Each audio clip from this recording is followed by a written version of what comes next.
Vamos à resposta da nossa interatividade?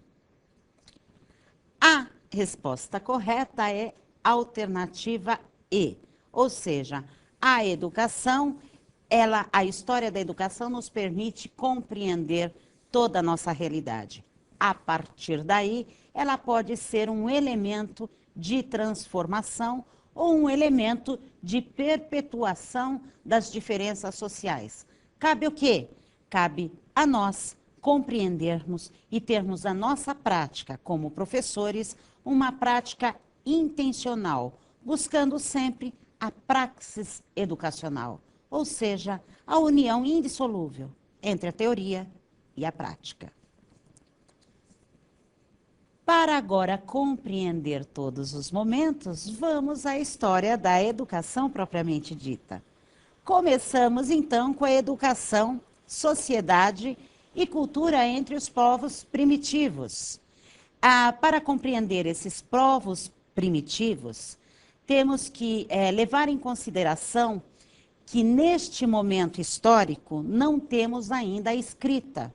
Então, muito que conhecemos hoje sobre os nossos antepassados, outras ciências nos auxiliaram, como, por exemplo, a química, como, por exemplo, a arqueologia, que irá ver nos instrumentos, nas ferramentas deixadas pelos povos, os ossos, entre outras pinturas rupestres. Tudo isso pode auxiliar um pouco a compreensão desse povo que viveu há milhares de anos antes do ser humano atual. Então, para compreender um início de discussão, pegamos aí o período paleolítico. O período paleolítico é o período que nós chamamos de Idade da Pedra Lascada. O que é essa pedra lascada? Horas. Como nós vivíamos? Nós éramos nômades, nós corríamos atrás dos alimentos. Ou seja, qual era nosso instrumento para, por exemplo, caçarmos um animal? Era a pedra que tinha à mão, era a lasca da pedra, você saía correndo e você jogava no animal, assim você ia conseguir se alimentar. Por isso que a vida não é sedentária, ou seja, não está somente em um local, sem sair, cultivando. Nós ainda não temos o conhecimento da agricultura. Então, onde a caça vai, o ser humano vai atrás. Então, nós somos, esse período vai de 2 milhões de anos antes de Cristo até 10 mil antes de Cristo. Como são esses seres humanos? Como vivem? São nômades caçadores. Fabricam ferramentas de pedra, osso, madeira, isto somente após, é claro, esse primeiro momento da pedra lascada. Mesmo com a pedra, nós tentamos formar alguns tipos de instrumentos, machados, lanças, facas, entre outros. Como é a sobrevivência? A sobrevivência é baseada na caça, na pesca e na coleta de alimentos. Onde tem alimento, ficamos. Acabou o alimento, corremos para outra região em busca da nossa subsistência. Como é a arte nesse período? Até hoje verificamos, inclusive no Brasil, nós temos, no Piauí, nós temos lá pinturas rupestres. O que são essas pinturas? São as pinturas que nós vemos normalmente no fundo das cavernas. Essas pinturas nos auxiliam muito em pensar como é que aquele povo vivia, o que se esperava, o que se esperava com a caça, o que se esperava no cotidiano, como era feita essa caça. Temos uma ideia do que acontecia com essa população que vivia aí no período primitivo. Então, nós temos a arte rupestre, nós temos o domínio do fogo, rituais religiosos e funerários. Como nós sabemos também desses rituais? Muitas vezes, pinturas nos fundos das cavernas possibilitam fazer uma interpretação de rituais religiosos, o que é muito interessante. Muitos rituais eram feitos justamente para que a caça fosse melhor. Acreditava-se que desenhando cenas de caça, a caça seria muito mais proveitosa. Como é a educação? A educação é informal, ou seja, é uma educação para sobrevivência. Ela é natural, espontânea. Como espontânea? As gerações mais velhas fazem, trabalham, vão atrás da caça, e as gerações mais novas copiam as gerações mais velhas. Então, nós temos a imitação dos mais velhos. É assim que nós aprendemos. Por isso que nós falamos que a educação é informal. Ela não tem a intencionalidade de passar, mas a intencionalidade de sobreviver. Já no período neolítico, que vai de 10.000 anos antes de Cristo até aproximadamente 4.000 anos antes de Cristo, nós chamamos esse período de período da pedra polida. Por que pedra polida? Porque a partir deste momento nós já começamos o quê? A ter uma nova tecnologia. Que tecnologia? Nós vamos começar a trabalhar as ferramentas que permitirão, inclusive, uma vida mais sedentária. Sedentária por quê? Porque podemos já trabalhar a agricultura, ou seja, a ferramenta também irá me possibilitar. É claro que, para isso, eu observei essa natureza e vi que, a partir de uma planta, a partir da água, eu poderia ter novas plantas. Fiz ferramentas para que eu pudesse cavar o solo, preparar o solo e, através da água, é claro, também, eu pudesse o quê? Plantar para, inclusive, o animal comer. Pronto, não preciso mais sair do lugar. Se tenho água, terra, animal, eu posso o quê? Cercar, fazer o meu cercadinho e ali ter a minha primeira propriedade privada. A partir desse momento, nós temos o desenvolvimento da agricultura, a formação de comunidades, aumento da produção de alimentos e maior tendência para a guerra. Por que será? Vamos pensar? Lembra que eu falei, olha, agora eu posso ter a minha propriedade privada? Ok. Imagine que você está perto do rio. Se você está perto do rio, muito mais fácil o quê? Você desenvolver a agricultura.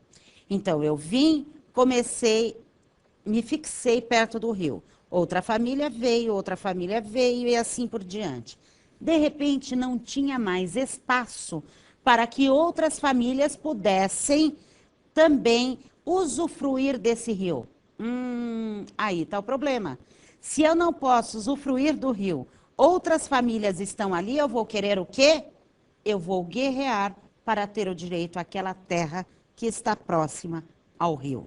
Ou seja, a partir desse momento que a gente fez o cercadinho, o que vai acontecer? A propriedade privada também ela vai acabar levando a essa disputa de terras e disputa pela sobrevivência. Nesse momento nós temos desenvolvimento da arte cerâmica, desenvolvimento de práticas religiosas e artesanais. Lembrando que já é um período onde há uma alta tecnologia, visto que podemos fazer os instrumentos, as ferramentas que necessitamos para o dia a dia. A educação, ela é natural, espontânea, por imitação e para sobrevivência. Mas já é direcionada para o quê? O desenvolvimento da agricultura. Não estamos mais correndo atrás do animal. Não estamos mais correndo atrás do alimento que cessou no lugar anterior. Agora nós desenvolvemos, plantamos esse próprio alimento. Isso significa que começamos a conhecer mais a agricultura. Então, esta educação começa, num primeiro momento, ainda muito de leve, a educação intencionalizada, embora seja ainda uma educação informal, é a realizada a partir do trabalho que é exercido. Temos também a educação para o uso de armas. Por que o uso de armas? Começamos o quê? As guerras por terra, né? Por terras. Então, nós temos uma educação que tem uma disciplina mais rigorosa para formar o guerreiro, que irá, ora, proteger, ora, conquistar novas terras. Como obtemos informações acerca desses povos, como eu disse anteriormente? Ora, estudo de comunidades primitivas existentes até hoje, como, por exemplo, as nossas comunidades indígenas. Elas nos permitem também fazer um estudo de como eram as comunidades passadas. As diversas comunidades tribais, tanto na África, no continente africano, quanto na Oceania. Temos também informações recolhidas por estudos de paleontólogos, arqueólogos, antropólogos, historiadores, que se baseiam na análise de documentos não escritos, restos de armas, utensílios, pinturas e ossos, como disse anteriormente. Como que a gente pode entender esses povos? Povos primitivos se refere mais o que? A característica sociocultural dos povos, do que a própria localização no tempo. Por quê? Como eu falei anteriormente, né, as nossas comunidades indígenas podem ser estudadas, né, hoje, inclusive, para compreender o passado. Povos primitivos existiram na pré-história e existem até hoje. Na pré-história, toda a humanidade era formada por povos primitivos, enquanto hoje estão quase extintos. Lembrando que muitos historiadores chamam de pré-história porque não existia a escrita, né? Consideram história a partir da escrita, mas existe história sim antes da escrita. Povos primitivos da atualidade, tribos, né? Como nós falamos já, os aborígenes, entre outros. Qual é a diferença aí de cultura e civilização? A cultura está presente em todos os grupos humanos. Como falei anteriormente, a nossa forma é de agir, pensar e sentir. A cultura, ela nos fornece significados. Ou seja, a gente compreende a nossa própria vida a partir daquilo que nós vivenciamos. Todo grupo humano, por ser humano, obrigatoriamente tem cultura. E civilização refere-se a um determinado estágio de desenvolvimento de um povo ou sociedade. Esse desenvolvimento é normalmente representado pelo grau alcançado da tecnologia, da economia e da ciência. Ou seja, todos nós produzimos cultura, mas nem todos os povos são ditos civilizados. Por quê? Porque não tem um amplo desenvolvimento tecnológico, científico e econômico. Agora vamos para a próxima interatividade. As proposições abaixo referem-se à distinção entre cultura e civilização. Leia e assinale a alternativa correta. A. Cultura e civilização têm o mesmo sentido. São patrimônios da humanidade, pertencem a todas as sociedades e estão presentes entre todos os grupos humanos, sejam eles primitivos ou civilizados. B.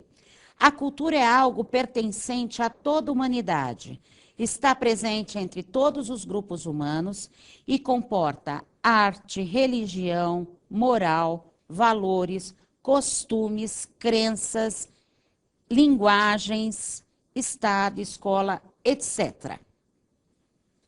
A civilização refere-se a um determinado estágio de desenvolvimento cultural em que se encontra determinado povo ou sociedade.